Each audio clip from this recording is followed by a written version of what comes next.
Happy Friday. Yeah, it's still Friday. We streamed so long, I just didn't realize what day it was. Happy TGIF. No silly acronym this time. It's thank God it's Friday. Oh, let me fix my mic. When I left you guys, it was 50-50 whether I'd have that last burst of energy.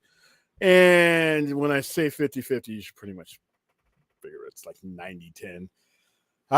This time tomorrow, I will not be. I will be on the air this time tomorrow, but this time tomorrow, I will have this belt signed by the current, hopefully, still TNA champion, Moose. Tomorrow, I will be at the meet and greet tomorrow night after TNA Rebellion, and to get this signed. This is the only current belt that I have that is actually a current belt that is in use. All the other belts that I have up here, they've all been retired or they were retired before I even got them made. But this one right here is the only one that is actually actively in use. So if Moose still has it tomorrow when I get my autograph, I'm going to see if I can get him to pose with both, mine and his. So it's going to be kind of cool. So, like I said, I rarely take time off from the store on Saturday. You guys know how much Saturday is important to me, but when I get a chance to get to a pay-per-view, I'm going to compress all the business into 4 hours tomorrow, and then I will go to the Palms. Very nice venue, though. One of the better venues I've been to for a wrestling event of this size, and then should be done around 7:30. Grab something to eat. There's a Fat Burger there, so there's a good chance I probably won't be doing Sister Kim's tomorrow because this is going to be too late.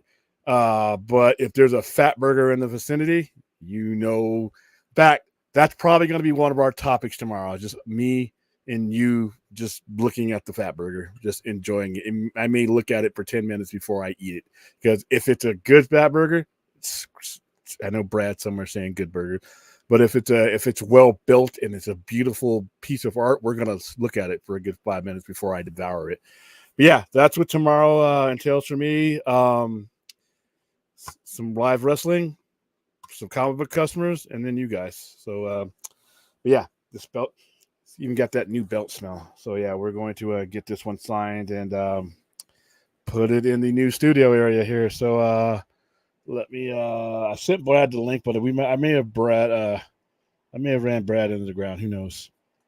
The newly unveiled Brad. But let's say hi to the chat because we're gonna only be on for a short time. Yeah, like I said, I took one of my allergy meds, just one, so it shouldn't put me on my ass. Tomorrow night I'm gonna take both of them, but today just enough so when I wake up, my eyes have been swollen shut when I wake up today because of the allergies. It sucks. Hi, Ozzy. How are you doing? If you would like to donate, we did a lot of donating to American Foundation for Suicide Prevention. But if you'd like to donate to my cause, the caffeine, public safety caffeine fund or equipment fund or anything like that, you can always go to streamlabs.com/the Sci-Fi Center/tip. We are 67 subscribers away from being monetized. So, hey, in this wild world of YouTube, that's a good thing, I guess. And we got a couple more donations after we guys went off the air. We are currently at $12,175. So even once we went off the air, so we've raised almost $800 today, guys. So there you go. That's good. On the back. Yeah, just so you guys know, that was me coming on camera. That was a one-time thing. I'm never doing that again. Oh, was it detrimental? No, I'm kidding. Like I said, you know what? Seeing you adds to your bulk, because, like I said, I'm just messing with you about being scrawny. I'm pretty sure you're in shape, but when you see you like this, you're like, I may not want to fuck with that guy. You know what? Okay. I would, but other people, I'm gonna use Erin for it, when we get her out to Vegas. But yeah, we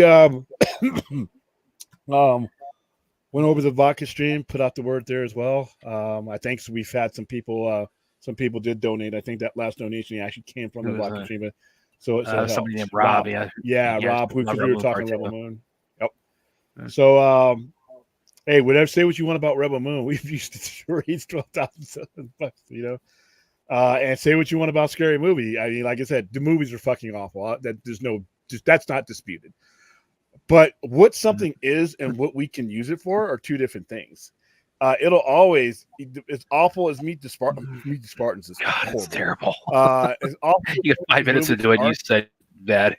Yeah, and some of the movies that you wanted to subject poor Brad to, as awful as they are, there's been a silver lining added to them because of the good we've been able to do with them. Yeah, they suck, but I mean, like I said, it was cool when you saw my her face light up when we revised the total while she was on the air. I mean, they're still in disbelief that we were able, because her co-head was like, when she saw the original number from like a couple weeks ago, she's like, oh my goodness. And it's like, yeah, and I look at it, and I say that same thing too, because like I said, we are basically in a world of nuclear submarines. We're diesel, and we're not just diesel. We're like a 2-man sub, but with a couple people in the crew. I mean, because this is for us with our platform to be able to generate this tells you about us, and it tells you about our community. We're basically doing this for the most part with our community can contribute and who they can bring in. So you guys should all be proud of this number. And when we finally reach 15 grand, hey, it's going to be a huge celebration. Oh yeah. I did want to bring up something because usually when you send me shit in messages, it's I thought you want to pull this up. Yeah, it's because you started some shit. You got into a Twitter war, and I'm like, oh no, what's Brad done now? He couldn't hold back the backhand, and most of the times I can't blame you because some of the people who fuck with you are shitheads. But this is it's almost like somebody I knew who looks like me wrote it. Yeah, somebody who has the misfortune of looking like a modern day sleeve stack may have contributed to this article, even though I know that person didn't. So yeah, go ahead and okay, I'll pull it up. Let me your latest offer. Wait, just give me a second here, guys. But yeah, it does relate to Netflix and not necessarily directly to Rebel Moon, but it does kind of relate to the discourse. Yeah, what we were talking about today. Hey, what are you talking about, RJ? It's like I was on earlier and I came on camera earlier and you were in the chat. How'd you miss me? Wow, yeah. What are you talking about? Okay. Well, while you're pulling that up, I'll read this. William, it seems like the Undertaker accidentally linked that WrestleMania is coming in Las Vegas next year. Will you be attending if that's the case? If it's in Vegas, I'm going to make plans to come down. I may. It's been a long time since I've gone to WWE events because, like, you guys know how I feel about the product, and my WrestleMania is not cheap. WrestleMania is very expensive. I can probably get in via the VA, but so if I can get in via the VA without paying a boatload of money, then yeah, I'll go. But that was him leaking that out. That wasn't really that's probably one of the worst kept secrets in America right now. Well, I guess when you live here and you hear the people and the councilmen and all the people, all the people talking about it, and you hear the rumblings, and as soon as they built Allegiant Stadium, you were getting WrestleMania. That was one of the justifications because everybody was like, we don't need a stadium. We don't want the Raiders. And how are we going to put it? It's going to mess up traffic. We don't need all the locals. They don't need it. Well, when you're building stuff for Vegas, you're not building it necessarily for us. You're building it for the people you bring in. And when you build a stadium like Allegiant, you're not just thinking about the Raiders. The Raiders could go 0-18. Who cares? You're getting concerts like the Stones, Bruce Springsteen, Garth Brooks. You're getting World Cup qualifiers. You're getting wrestling events. They had SummerSlam, I think he was there or T-Mobile, but you're getting the Super Bowl, which we just had here. Man, you think they didn't like that cheddar, boy.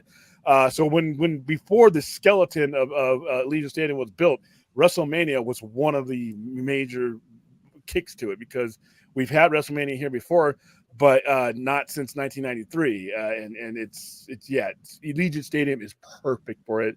Vegas is perfect for it. Any major in one of these days, AEW will get to a point where they can sell out Allegiant Stadium. They can already sell out. So like I said, it's going to be yeah, there should be no surprise that WrestleMania is coming to Vegas. Like as soon as that fucking stadium was ready, and if they didn't, it'd be a crime. Come on, man. So yeah, he leaked it out, but come on, man. I've even seen the emblem already, which is hilarious. Yeah. And by the way, he is RJ has he's confirmed. Yeah, this is he is just having some fun here with my first time. Okay, because I'm like, yeah, dude, we had him.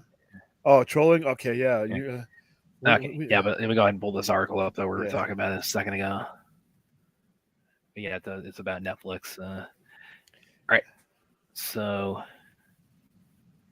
yes, Netflix boss Ted Sarandos pours cold water on New York Times report that Dan Lin wants to make movies better, cheaper, and less frequent. So let's scroll down here.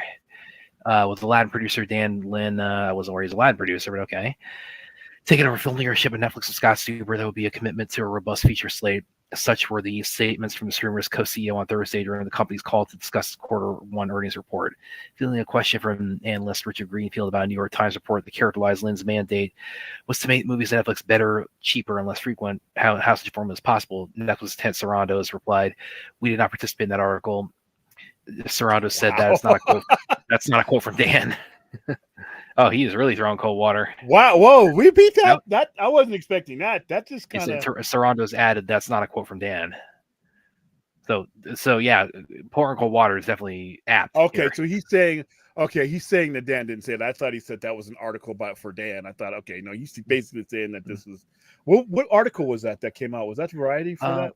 Yeah, it might have been. I need to look it up again. But there's no appetite to make fewer films, said Sarandos, whose company released some 50 original features last year alone, with some previous year tentpoles costing the studio north of $200 million, including the Russo Brothers, The Gray Man, and prestige picks like Noah Baumbach's White Noise made as much as $140 million, and that's without downstream revenue a la regular media studio. The theatrical title. Sarandos did add, there is an unlimited appetite to make better films. The exec continues to stand on message after saying during January's Q4 earnings call about the movie division post-Super, "We do not plan to change our strategy or the mix when it comes to film. We're super excited to have Dan join our company. He joined a few weeks ago and he's running 100 miles per hour," said the Netflix boss today. Sarandos touted Lin's accomplishments on the streamer, noting he produced both Oscar-nominated The Two Popes and series Avatar: The Last Airbender. He understands Netflix as the audience really well, Sarandos said. In major earnings news, Netflix said today on the call they will stop reporting quarterly subscriber numbers starting in 2025. A notable pivot given how the company's stock price fluctuates based on those figures. Netflix added that we'll still continue to report subscriber milestones from time to time. So yeah, pretty much debunking the whole thing that he's intended to just cut the Netflix film output in by 80% or whatever the interpretation of that was. Nothing against Dan Lin. Nothing against Dan Lin. But what did I say before? Dan Lin is a pilot of a section of Netflix that has a bunch of bosses above it.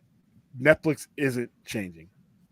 Dan Lin's going to do a great job. I have no doubt about it. Dan Lin is qualified. He's going to do a great job. But when Dan Lin and I heard these quotes, I'm like, everybody's like, what does that mean for Rebel Moon? Nothing. What does that mean for this and that? Nothing. It's not broke, guys. This is, dude, Dan Lin is one of the luckiest men in the world. He basically rolls in to a furnished mansion with all the fixings. There's beer and food in the refrigerator. There's a hot maid there. There's a bearskin rug on the thing. There's a nice 75, probably larger TV, may even be a full-on theater in that bad boy where he can watch his movies. He's got everything. The only thing he doesn't have to do is don't mess up the house, don't mess up the rug. You know what? Don't let restock the refrigerator when you can. Don't do anything crazy with the maid, the Arnold Schwarzenegger. Just everything is there for him. All he has to do is manage that. He's the luckiest man in the world. He can't fuck this up.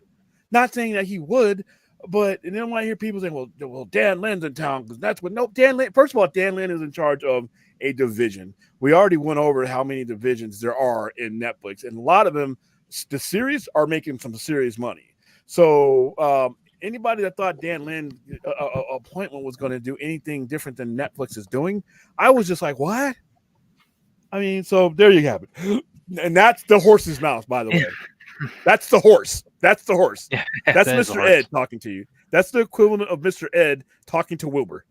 So, and there is nobody. Well, there is somebody higher than Tarandos, but the stockholders. But for the most part, he's the guy. So there you go. I just wanted to point that out because we were just talking about this earlier today. Yeah, well, that article dropped, or I saw it at least, like right after we wrapped up the Rebel Moon watch party. So I mean, literally like 20 minutes after, and I said to William, like, okay, here you go. I mean, this is everything you're talking about constantly. So it's like, there you go. It's gift wrap for us. Hey, by the way, RJ, tell your little buddy Enosh with his cute little belts, his cute little WWF World Championship belt. Tell him that's a cute little toy he has there. If he ever wants to come on the stream and we measure, but nah, I'm just kidding. I've never seen with him. Does. So I've never seen with Enosh, so nice to meet him. Yeah, he has a WWF belt, a Winged Eagle. That's my next belt. It's a legendary belt. So it's going to go up in the trophy cage. That's going to happen probably. It's going to be my Christmas gift. So I'll probably get one of those in December. But yeah, these belts are going to be set up in this area over here with some Funkos I'm going to take from the store, just to have a nice little geek background. And then the TV is going to have, like, say for instance, what we were talking about right now. That article you had would have been up on the screen either to the side of me or behind me. I haven't decided how, but I know I bought another camera that I have on one of these things, and then I can pull it closer to me. So when we open the show up, it's gonna zoom in on me. So it'll start with a wide shot with all my belts and shit and all of the pop fun codes and the screen. And so, say for instance, you go to something else, I'll reposition that camera so that what's on there. So we'll have and I'll have a stream deck. So I'm working on that right now. So like I said, I'm going to take some. There will be a time here in the next couple of weeks where I am actually going to be kind of scarce.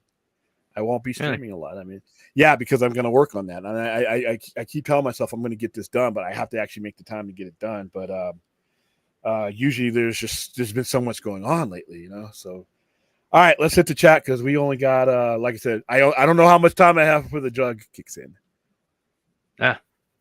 So we had some of RJ's whole thing about it. It's like, who's this guy that looks like Brad who isn't Brad? So I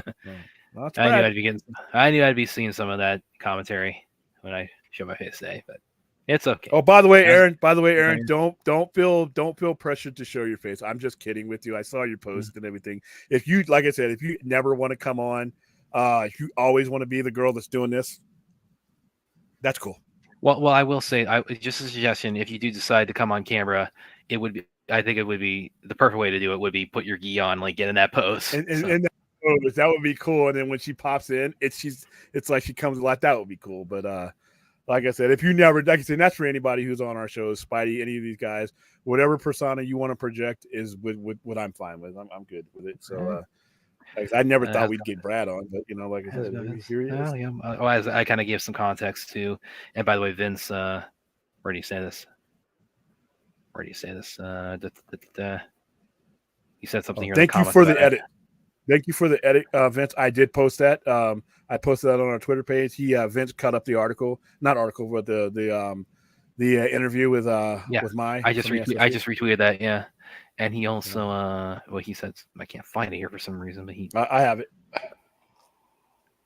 What he said, something about, he's like in the process of like just cutting out just in the section of when I came on camera individually. So, and I mentioned a little bit on there. It's like, my YouTube life, my podcasting life. I mean, that's still relatively new for me. I only started doing it January 2023. So it's, a lot of people, in the chat, William, a lot of people, mutuals like that have been doing this a lot longer than I have. So it's like it really, in some ways, was kind of an unexpected turn because I mean it's an unexpected turn that I'm enjoying, but it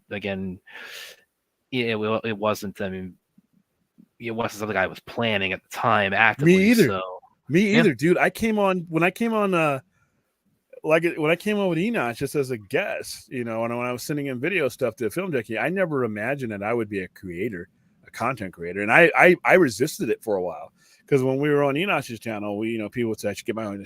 I'm like, I don't know if I'm ready to be that person yet. And then finally, it got to the point where I did have enough to say to where I couldn't just say it on any person's particular guest spot. And then when Enoch went on hiatus, we kind of cut our teeth there to the point where it was, it just got used to all the bells and whistles. And then once I felt comfortable enough, that I wasn't going to jam up a show.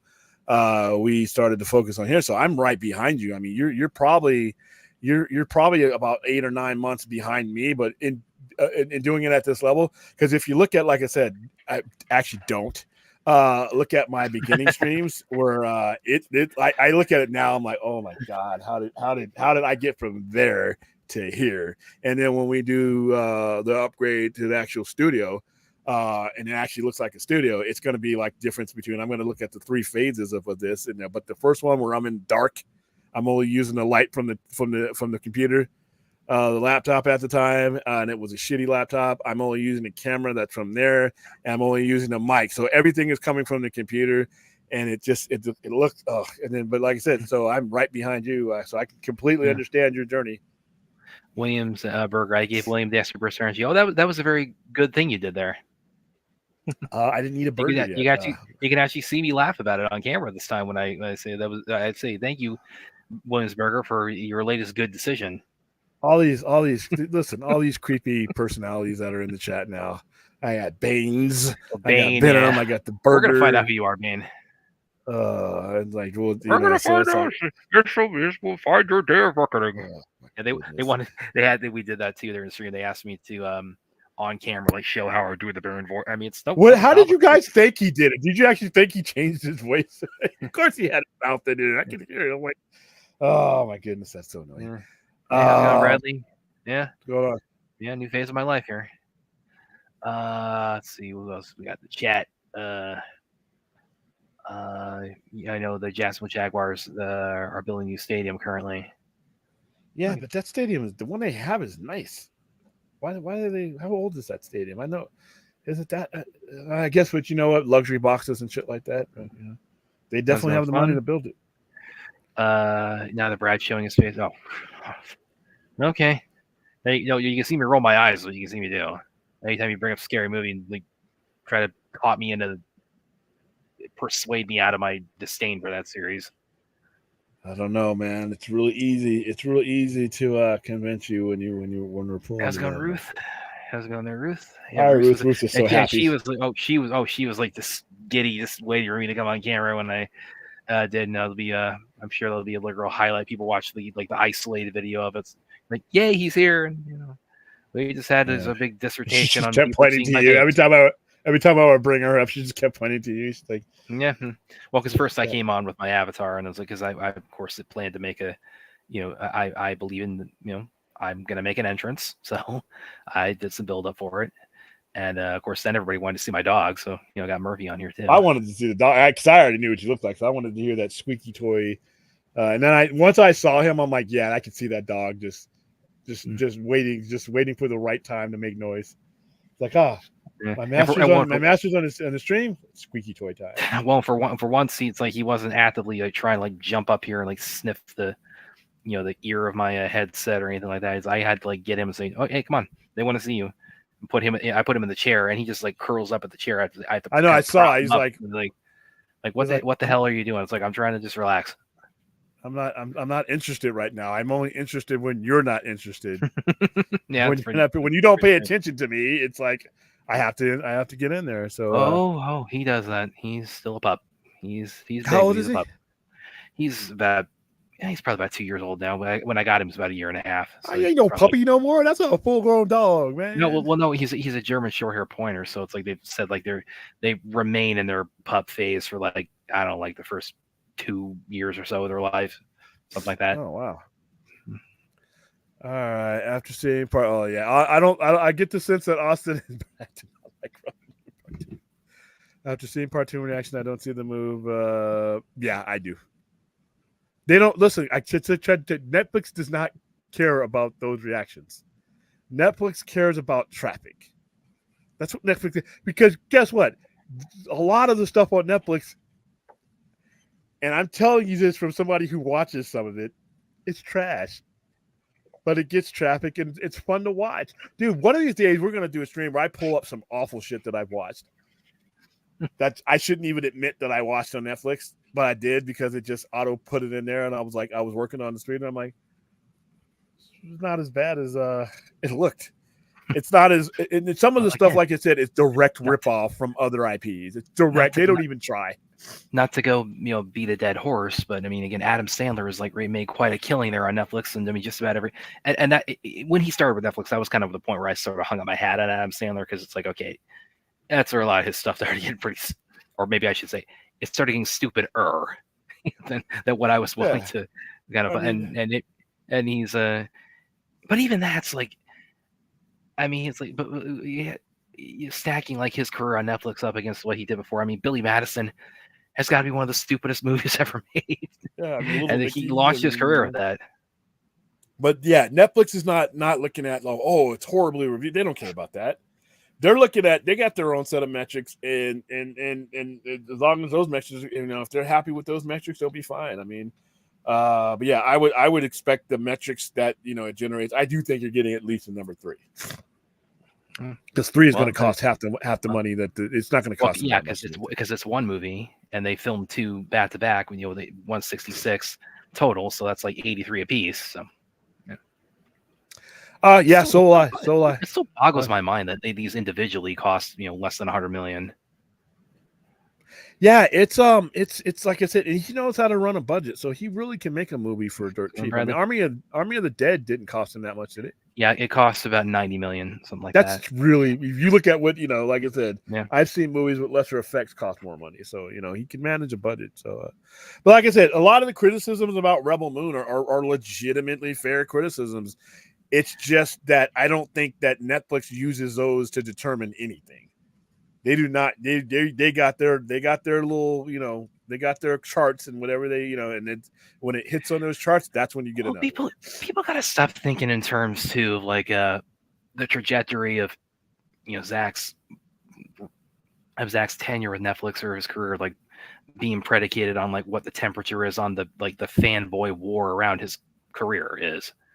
I mean, that's not how you make business decisions. It's ultimately, it's what is this doing for our bottom line? I mean, traffic. Movies that get horrendous reviews, get sequels all the time. Especially on Netflix. And he's right here because, in my opinion, Rebel Moon. Well, not right about it because he has a different opinion about it. My opinion, Rebel Moon films are no better than the shit they already make, and it doesn't stand out above the rest of the way. Just another. Yeah, but they like those because people watch them.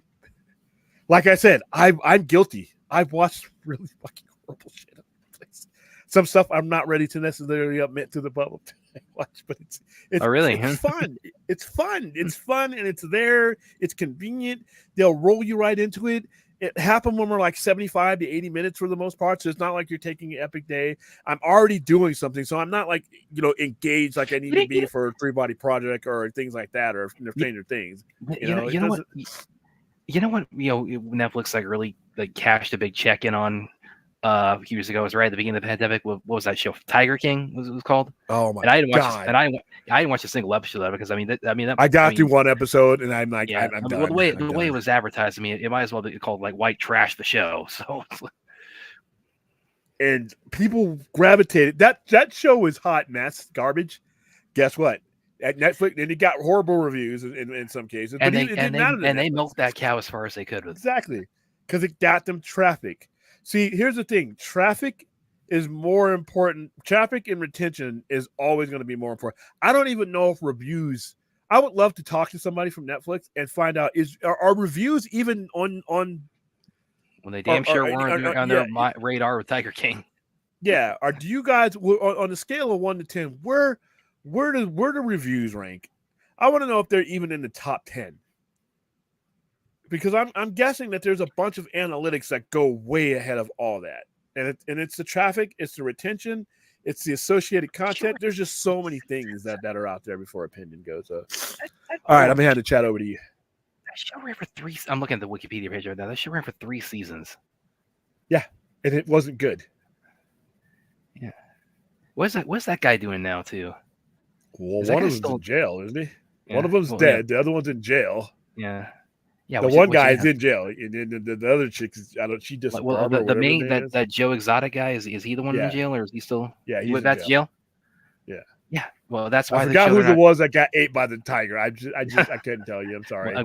See, that's why the show's not happening anymore. It's because your main star is in jail. So it's not because it wasn't And the other one doing got anything ate for by a them. tiger, and the other one was a Yeah. crazy lady. So yeah, there you go. Yeah, I mean, listen, we were all locked up inside for until God knows when at the beginning of the pandemic. So of course we were like trying to keep ourselves busy, and it's like this captured the zeitgeist somehow, some way, in early 2020, and they Netflix they found a way to make a buck off of it. Mostly movies first. And we're gonna. Well, you know what? How about next week? I'm gonna give you a list of what I watched, and like I said, I'm gonna open myself up to some serious ridicule because the stuff was, but it was just there. It just rolled into it. I could be working on my stuff here, and I'd have it up in TV's right there, and I'm like, oh, that's silly. Oh, wow, that's silly. And then some of it's like, wow, because if you're into certain things, it gives you those things. It says, well, you like this, so maybe you'll like this, or maybe you're in the mood for this. This doesn't have to be great because it's close enough to what you really liked. You're not going to turn it, and they end up being right. So yeah, Rebel Moon can get 15%, 40. I think it's at what 45%, whatever. Audience score. The second one right now it's like 13%. I mean, it's brutal on Rotten Tomatoes. Well, that's from the critics. That's the critics, but there's the Rotten Tomatoes audience. The audience score is like what? The audience score. I need to look that up. Something like that. I think it's in the 40s. It's rotten, but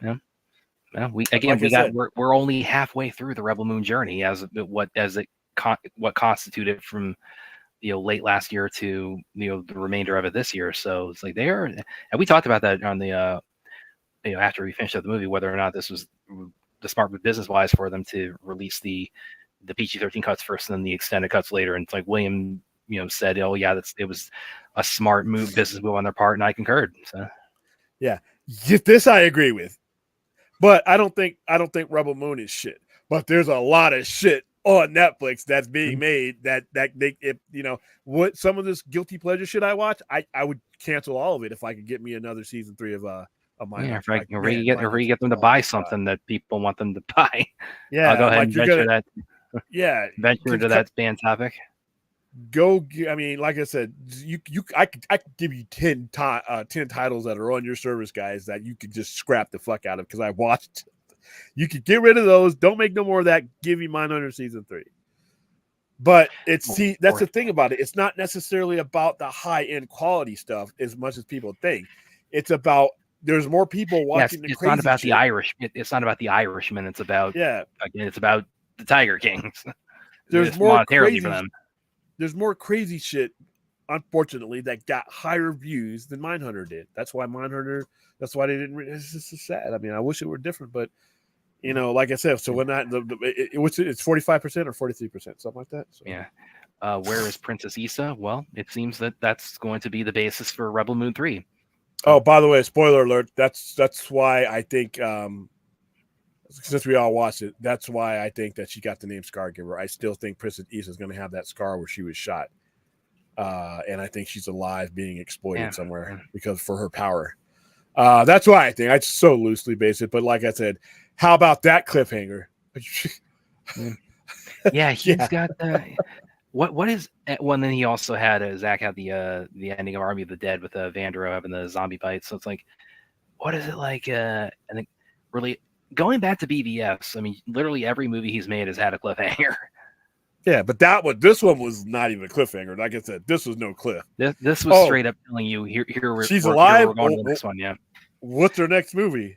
Could be the Legend of the Search for Issa. I don't know. The Search for Issa. Yeah. I'm like, you could have literally named it. Yeah, the Issa quest, something like that. I think I mentioned it reminded me a lot of the way that tease at the end reminded me of the ending of the first Kill Bill. When when Carity says, does she know that her daughter's still alive? So it's like, okay, this is and that was one, and those are made back to back. But I mean, that fed right into the next one, and it's like this is a similar kind. Well, when you say Kill Bill Part 1, I know. I mean, I kind of know. Yeah. Kill Bill Part 2. Ooh. Then I'm supposed to forgive Cora and be okay with her actions because the kid is still alive. No, that's part of her. That's part of her arc. She even told her. She even said she's not supposed to love her Remember when she says, "Don't call me any of these things. Don't call me heroic. This is what I did." And then that's when they pull it out of their ass. Oh, hey, by the way, she's alive. And Titus, you motherfucker, You couldn't tell me that earlier, yeah. you couldn't tell us that at the beginning of the movie. I think we're gonna find out. I have a theory that he doesn't know that until later in the extended cut. He doesn't know that the whole movie. Like he'll find that out, or it's going to go into how he comes into that information, and it's going to give you the context, like how he learns to set up how he tells her. Yeah, because I'm like, damn, dude, some of these people ain't coming back. You're sitting at a table asking for everybody to come clean, and you had that in your back pocket. Damn, that's savage. Yeah, I think those are also going to get really expanded upon too. That Last Supper and all the flashbacks everybody has. Ruth has one I want to pull up for a minute here. Brad, I'm honestly buzzing that you came on camera. I was so nervous. I'm glad I could. Yeah, and she DM'd me after the stream. She said, she said, I'm very proud of you, Brad. I'm so glad we have you guys. I have you guys in my life. So very glad to be part of it, Ruth. So I'm very glad I was able to bring a smile to people's face today. Yeah, so you can again as I mentioned, my big thing that was holding me back for a while, other than just getting acclimated to my streaming life in the last year and a half or so, was and you guys push back on this, told me it's like, what are you talking about, Brad? Because I said I feel like every time I'm on camera, I just feel like I have this enormous like pumpkin sized head. And he's like, what are you talking about? You have a very normal narrow head, and if anything, your shoulders make it look like very proportional. So yeah, they've been looking at this head for almost 2 years. Anything you put next to me is actually gonna look better. They're gonna be like, how? Okay, Brad's sitting next to the reptile man. He looks normal. So there you go. Anybody who's afraid to come on right now because you think the way you look, you notice you will be on the screen with me, the last sleeve stack. So there you go. All right. Well, glad I was able to. And yes, I'm gonna go back and like when Vince puts up that snippet of when I came on camera, because everybody's face lit up, and Ruth in particular. So I'm gonna go back and enjoy that, because that was I don't know. Ruth was like she was like like we said when I came on, I had the avatar. She was like, she was like, get rid of the avatar. We want to see your face, man. So. She's like, somebody was asking if you want to take your shirt off. He's like, no, just remove the avatar. No, let's one step at a time here, guys. Most of the Sandler stuff looks so sad. I enjoyed. That was bad, I thought, but I mean, what was the first? Yeah, the first one he did with them. What was that called? The Ridiculous Six, and that got eviscerated. You were asking the wrong guy. Oh, that got torn apart. But at the time, it was their biggest movie ever. So of course they extended their deal with him and all that. So so Sandler, he's definitely a very we could do really a stream on that, like just Adam Sandler's filmography, and like where he's dipped and where he's gone back up, because of course he had a big he had a very Uncut Gems, that was very acclaimed. And what was the other one he did that was really Punch Drunk Love? That was really but that was really that was really popular, or really acclaimed when that came out early 2000s. So, but he's there's too many little Nickies and Billy Madisons for me to dive completely into. Little Nicky. Oh, that's terrible. That movie was so bad. Horrible. You're pointing out. I don't know. I mean, it was not a perfect movie by any means. I'm just saying it was fun, and there's worse shit. Trust me, there's far worse shit on Netflix. Just go dive in. Everybody right now, do some searches on type in science fiction fantasy. Trust me, you're probably gonna find some shit that costs more than what Zach Smith for a particular movie. So, well, again, this is like we've admitted all along the way. It's like we're predisposed. The fandom, we're predisposed. Like saying, it's like when he puts out what he considers his director's cut. We're very used to deferring to that at this point. So for us, for those of us who are diehards with Zack Snyder's filmography, it's like we're going into this with the understanding, basically, we're looking at these in this initial release as the appetizer, basically. Yeah. Yeah, I know I'm not getting a complete movie, but I had the option not to watch, and I took the option to watch. And some people said they're waiting until the director's cuts come out.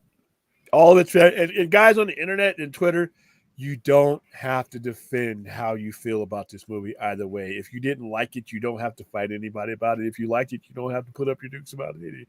I mean, it is what it is as far as that goes. Everybody is going to, all these movies are going to hit people a different way, but you don't have to, I see people getting in fights over it already. I'm like, oh my goodness, it's only been out less than 24 hours.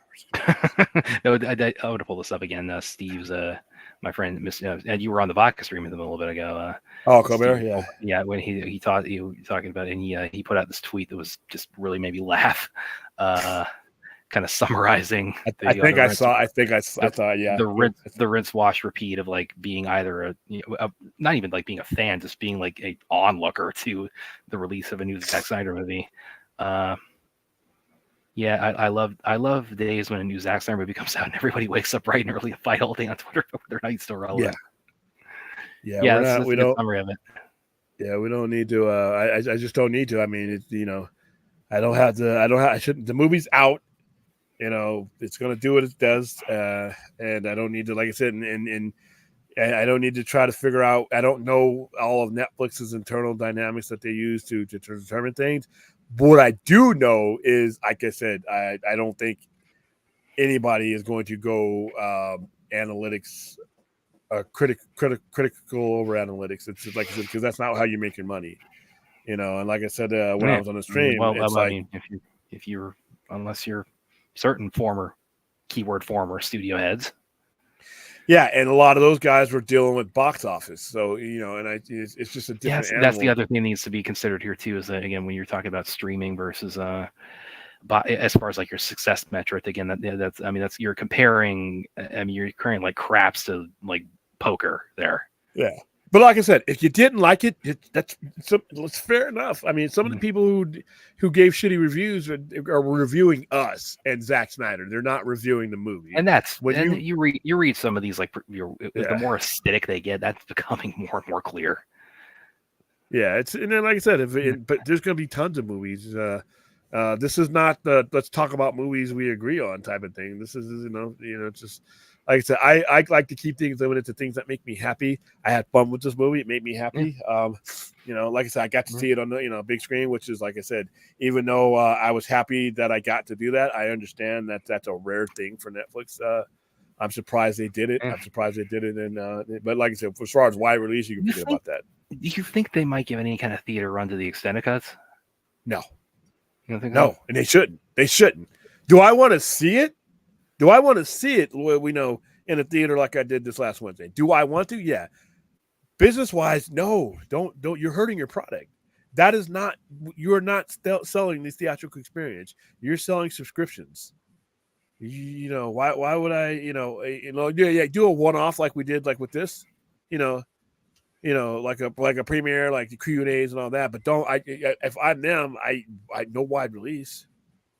No wide release because, like I said, I want you on my streamer watching this. But again, that's the thing I did because Army of the Dead, that's how I first saw it was when they had their theater run for it, and that was like a week before it came out, and that was wide-ish, in terms of the and I disagree with that, by the way. I disagree. I'm glad you got to see it, but like I said, I disagree with it because that's just not what they're selling. It's just not what they're selling, and you gotta, like I was saying earlier, Netflix has a formula that's been working for a very long time. Change for change's sake, that's kind of scary like that. You gotta keep to the things that got you here. And we got some more Adam Sandler kind of commentary in the comments. Here we go. Billy Madison is hilarious. It's hilariously bad, but you know what? I'm glad you enjoyed it. It's not what one was strictly speaking called good, but I mean, I'd be lying if I said I never laughed my ass off at moments like this. Oh, geez, you're gonna get us kicked off. Here we go. No gibberish tonight, please. I beg you. Sorry, Daddy. All right. So this is a big night for me tonight, gents. I have an important announcement. Come on, man. That's it, Billy. Get the hell out of here. All right, guys. Well, it was nice talking to you tonight. Let's see if we're still in the air. Hold on. Come on. Dude, that was an anomaly.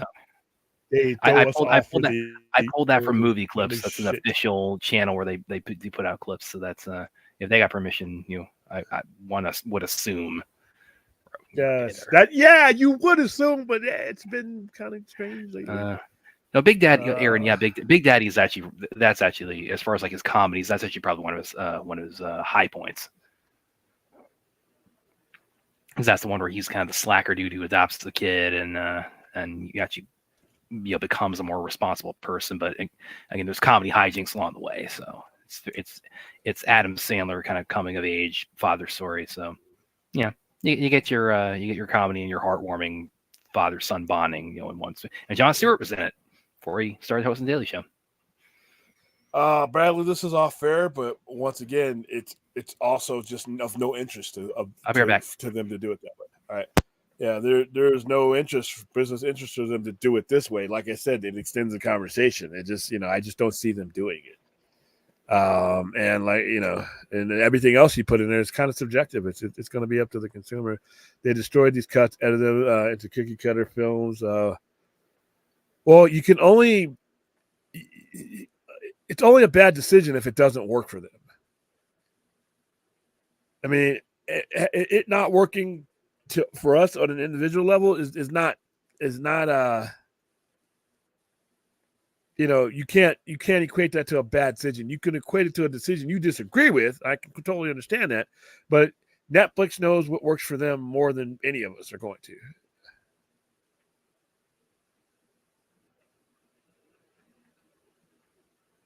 How you doing, Antonio Baker? Not getting back. William, is it easier with Brad undercover now? Yes, it is. Yes, it is. Because I can see him talking now, and I can see him rearing up to say something, and I know that's okay to not talk. I'm sorry. What was it? What? Yeah. See, like this. Like this. Yeah. That's one of the hardest things to do. What? Speaker says what? Yeah. Because, like I said, it's easier, and if for me, I use my hands. But then I can actually see him now about to say something. He's about to say something. And you'll notice, like I said, the show instantly will improve because now I can see that. That's a big thing. And I'm not stepping over him and we're not talking over each other.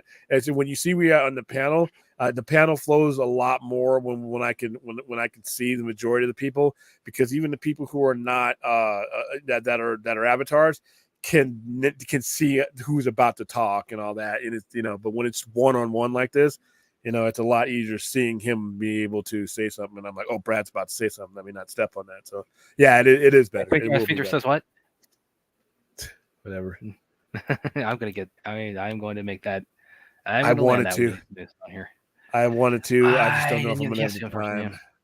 Got a ton of t-shirts. I haven't seen the movie of Ungently. The Guy Ritchie one with Henry Cavill. the title. Yeah. I struck out on that one too. I didn't get the chance to last night. I'll probably see that over the weekend. But yeah, I've been wanting to. Yeah, it's the TV. A lot of these things are kind of probably I am definitely seeing Boy Kills World next Thursday. I didn't get a screener for that one. Oh, well. Yeah, what's you mean from the studio and all that? What's up? I don't know if they're doing one. It was Bill Skarsgård, training to be a warrior under Yaya Rui, who's from The Raid. Well, yeah, I mean, this is true. The community could do a better job of just not going to DEFCON 4 when it's a different opinion. I mean, like I said, if I really wanted to, I could probably go in and shred both Rebel Moon 1 and 2, but that's not what I came into it for. I just wanted to have some fun. And like I said, sometimes I just want to see some hot chicks. I want to see explosions. I want to see people getting their asses beat, possibly blown up, possibly dismembered. Then, like I said, sometimes I just have a basic checklist. Sometimes I have a complex checklist. And I approach each movie differently. Like for Rebel Moon, I thought Rebel Moon's writing was fine. It wasn't great, no. But it was the story. It worked for me. It was enough to make the aspects of it work for me, and I'm okay with it. I think again, with the initial release of the two movies, I definitely think the second one is the superior of what we've seen so far. The second one is definitely, and a lot of that's because it doesn't have to spend as much time getting everything in place. The first there's not as much place setting. There's not as much place setting as one was, and the pace is faster. But like I said, if I haven't seen a person who actually watched it and gave it a chance come up with something that I could be like, oh, well, you're just fucked up. I could see some of these goofball reviews where you can clearly see that it's not about the movie. They're after us. They're after Snyder fans. They're after him. Mm-hmm. And like I said, and then I just ignore, I mostly ignore reviews anyway, but I scan through them just to see if that shit's still there. Because like I said, especially if you're a professional critic, you really should review the movie, because you can hear once they start talking about, well, Snyder fans will enjoy this. It invalidates your thing, because Snyder fans became the topic, not the movie. Yeah, and even that, I mean, the tone you take with that when you say Snyder, there's a difference between saying Snyder fans will probably enjoy this versus Snyder fans will enjoy this. Yeah, they'll enjoy this trash. I'm like, you know what, dude, I'm done with you. I mean, not that your review meant anything anyway, but you just exposed yourself. And then there are critics that legitimately, like Dan Morrell, I think he kind of destroyed it, but he gave things. But here's the thing, and this is one thing people got to remember. If they had made the movie that he wanted them to make, or some of these critics, I probably wouldn't have enjoyed it as much. Yeah. Some of the stuff that some of these critics want to add to the movie are things like, no, I don't want that. That means you and me need to go see two different movies, which means your opinion about a movie doesn't line up with mine, which is why am I even listening to you? You know what I mean? That's where the thing is like, it doesn't have to be a perfect movie all the time. It's got to be perfect for, not perfect, but it's got to appeal to the audience that you're targeting. And that's really it. And he has his audience. Netflix has their audience, and like I said, it's you watch it. If you don't enjoy it, you want to do a review, then you can say it. But just if all I ask, if you're going to do a legitimate review, do a review on the aspects of the movie, not the fact that you hate Snyder fans or something. And I'm not saying anybody in this chat is guilty, but that's what I saw in some of these reviews. It's like, I saw in a lot of them. I mean, I was a little bit more prepared for it with this one, but when they dropped for the first one, that's like the tone. And it goes back, and I've talked about this with a couple of people just actually, but previously where I've said it's like, again, within the last probably year and a half or close to 2 years, specifically when we got the article attributing ZSL being released to bots by somebody who the fandom has reason to not care much for. Some people just didn't listen. Some even YouTubers that I know didn't like it. Yeah, that's fine. But it was kind of at that point where it really kind of dawned on me. It's like, man, by getting that version, by getting that release, there to this day, I think more people within just general fandom and within entertainment media than probably were willing to admit to themselves, that a lot more of them are still pretty bitter and resentful that movie actually came out after years of telling us that it never would, and then it did. And I think that the kind of the proxy war that's still being waged around that, and the circumstances around that, the story around that is a lot of that's being fought via the reception or the discourse around a lot of Zach's filmography.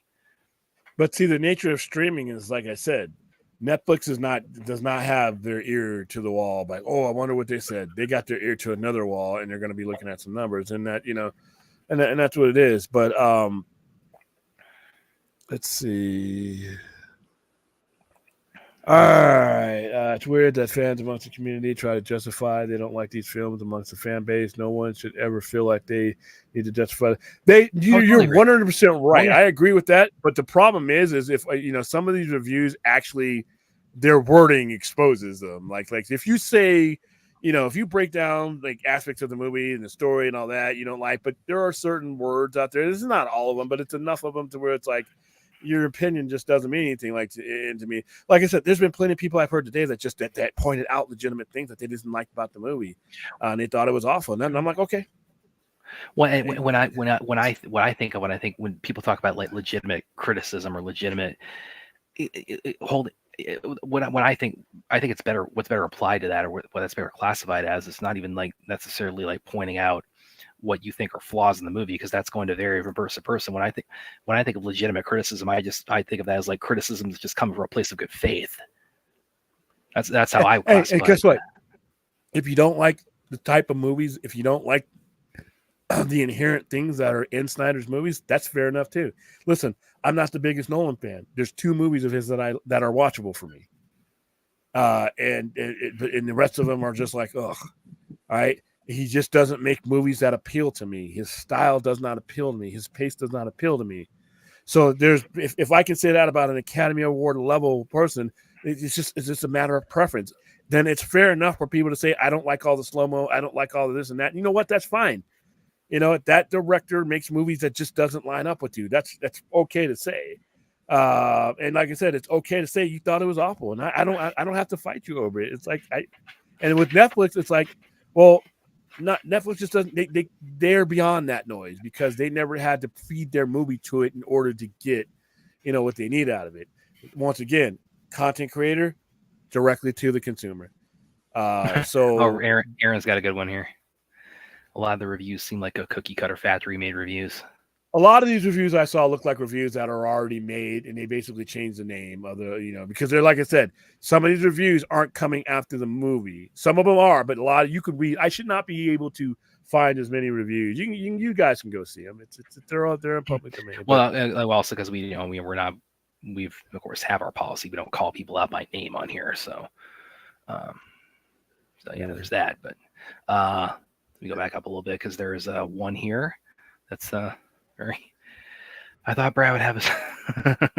Well, I mean, the one behind the set. I thought Brad would be on the set of the Raid. That's where he would be streaming. The one behind me has, you know, for Beyond Skyline, which has, you know, dudes from the Raid movie in it. So everything on that damn wall probably has connections. Even the damn diplomas are probably like the guy who handed it to me. I need to do this like at some point, like take you guys like from my desktop over to my shelf or to my comic book collection over here. It's like I show you a little bit off, but you're a comic book collector.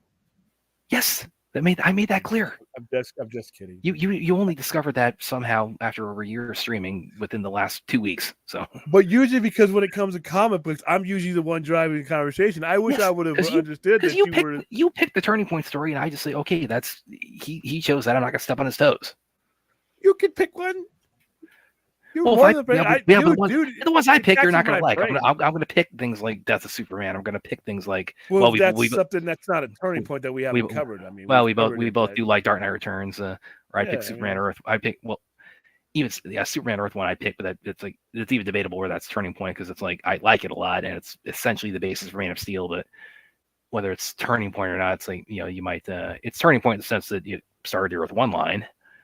Yeah. But once again, yeah, we can collab. Like I said, you just never came off as that, you know, that deep into it to that point. I mean, I knew you were familiar with comics, but I just never, because like I said, when it comes to comics, it's just, I guess I kind of dominate the conversation. But now I know I don't have to. Yeah. That's kind of like less taxing on my brain. Yeah. It's not easy coming up with some of this shit. Because sometimes, you know, you want to put out topics that in the flow of the show, you want it to work. You want to keep people engaged, you know. And you have pulled up, you know, turning point stories that I have not read. So there's what I want to do, you know. So I should change this. I should change the what I say. I should change it to introductory points or something. I get because like I said, I don't want to read. I've read it and I know how I felt when I read it, but I want to know how you guys and guys, when we come up with these things, now that I've kind of like banned the troll, go ahead and give us feedback on some of these things if you've read them. Like I said, I've heard from some of you who have read them, and I did hear back from you, and I need to get back and start reading that on the air. But I want to know, because I know how I felt when I read them, but I want to know how you guys felt, especially some of these stories that are older, because I know I read them when they came out for the most part. I want to know how the story that maybe 35 years in the past resonates in 2024, because that's really important. That's really important, not for just those stories. Diplomas from the University of Raid. Yeah, well, again, that's why I need to take you guys. That's over here. Which side of me? You're not there. Weird. Okay. I know. It's over there. It's over there. So my bookshelf where I got all my Blu-rays and everything. I'll show you guys. Okay, here's where the Raid movies are, and here's everything else I got. And it's like, so the Raid makes up 2 spots in my massive collection that I've got over here. Yeah, I bet. It would be cool if there was a comic book. I think actually they did. When Gareth Edwards, when he was doing there was like it might have just been in Indonesia, but there was like talk of like a manga or something like that. There was like a manga tie-in or a comic book tie-in. I remember reading about that, but I don't know if that's ever been released internationally or if that actually got produced. So yeah. But also, when Zack Snyder starts making things for big studios again, I also think there's going to be a different pitch and a different tone, and a different, because, like I said, now we're hiring guys like Chris Terrio or whatever, or you're getting some of the a lot of this stuff is hands on now, because you've got like that kind of budget. You basically have 80 million for 2 movies, actually 4 movies total when you look at it, the total budget. yeah, So, which again, that is, you talk about. I mean, I said one of the reasons why I think I think Scargiver is the better of the two of them is that it is, I do think narratively it's the more economical, but also, I mean, on another level, I mean, getting essentially 4 movies for $166 million, that is the epitome of like economical and monetary terms. So yeah, that's what on Warner multiple Brothers levels, needs to do. yeah, That's what I mean. Seriously, I mean, because like I said, because they have the apparatus to be able to do a lot of things that Netflix can't do, but they're not managed for. William, thoughts on WWE releasing Zia Lee, Zion, Quinn, Veer? Oof, man, these names, I know who these people are, but their names are just. Ginger Mahal should be no surprise. I didn't even think he was with the company anymore. I know he came back and did that spot with The Rock, flattened him, but that was just as a comedy. I know he was a agent. So if is he being released in that capacity? Could you see Jinder Mahal working with AEW despite Twitter beef with Tony Khan? I could see him working with AEW because of the beef with Twitter with Tony Khan. That's the kind of shit Tony Khan does. Do I agree with it? By the way, Ruth, I'm going to do something real quick. I'm going to light my room real quick, like you have lit some of your.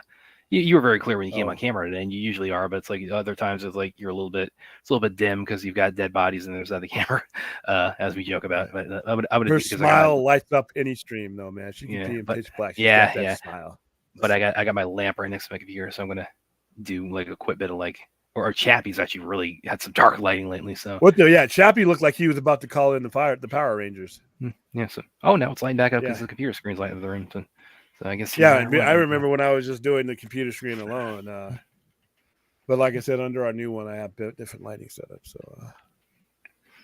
what else you guys got for us? Brad does have a podcast or a talk show.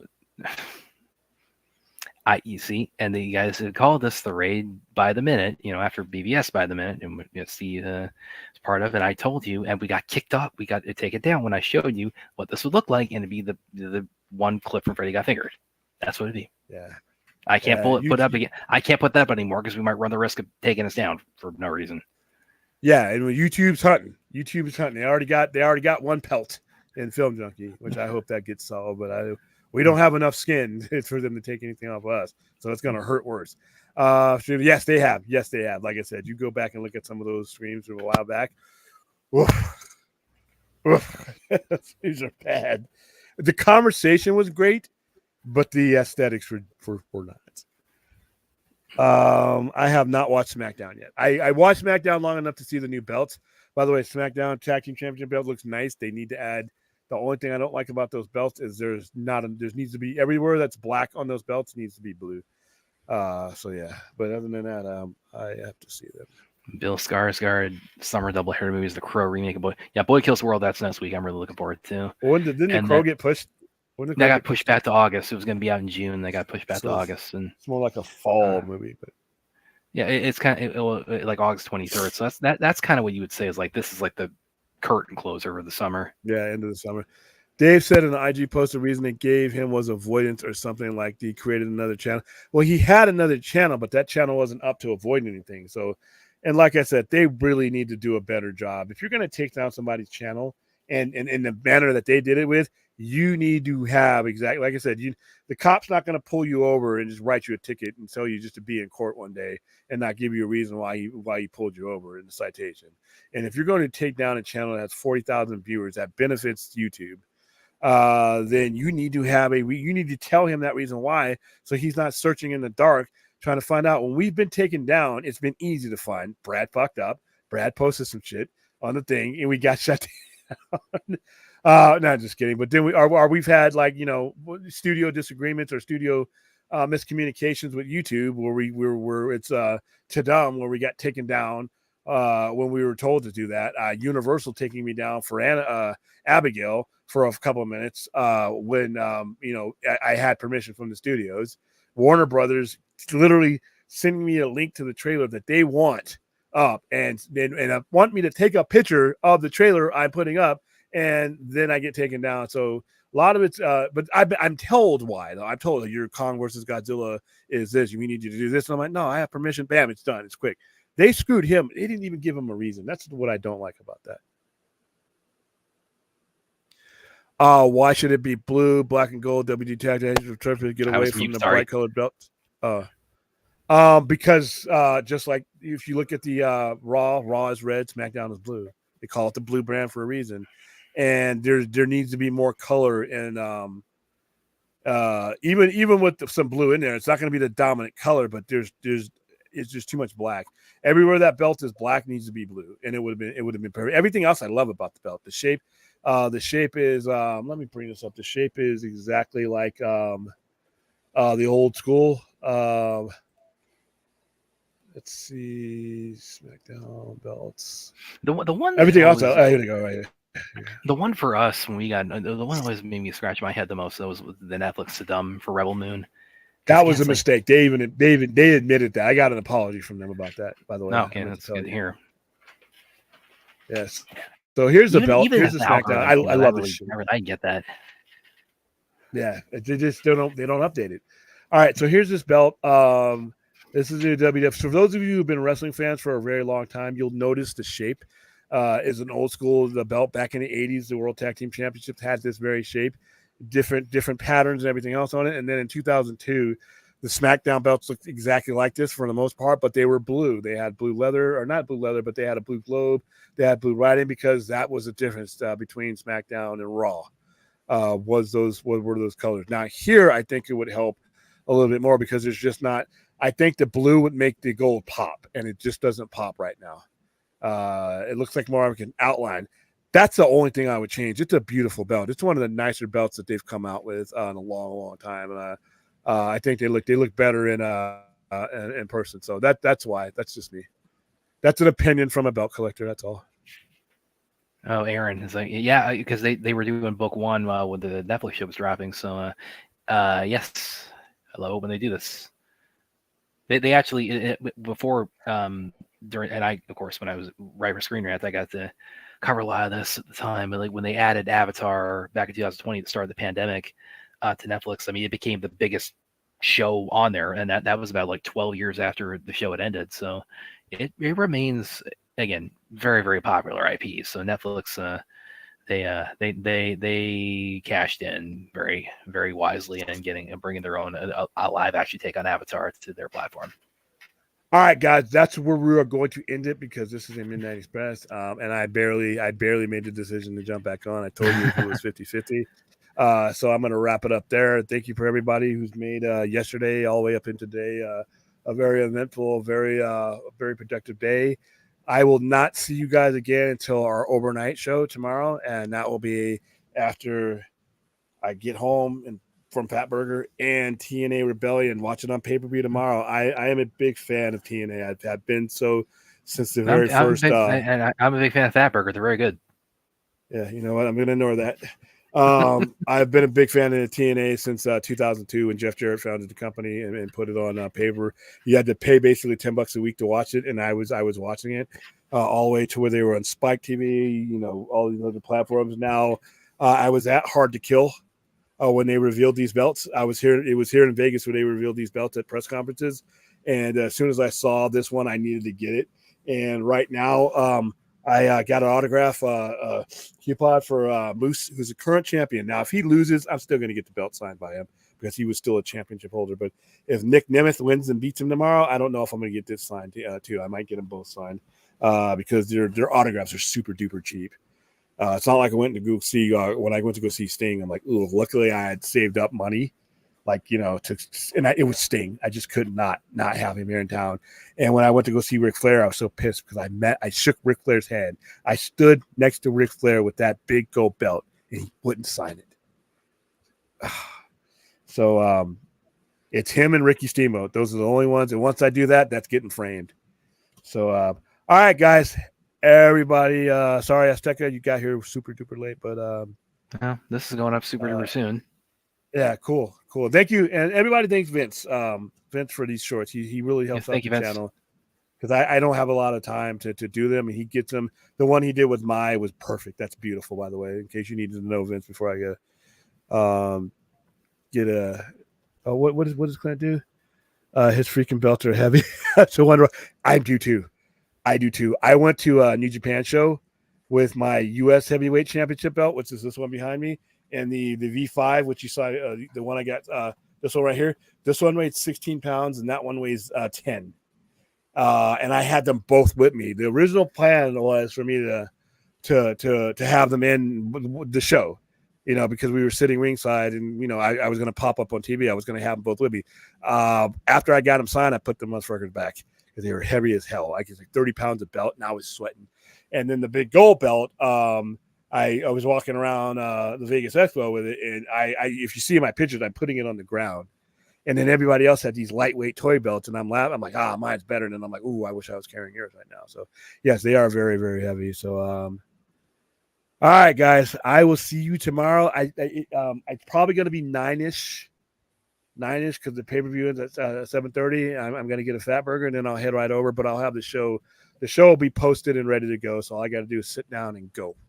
All right, getting a fat burger. Good to hear.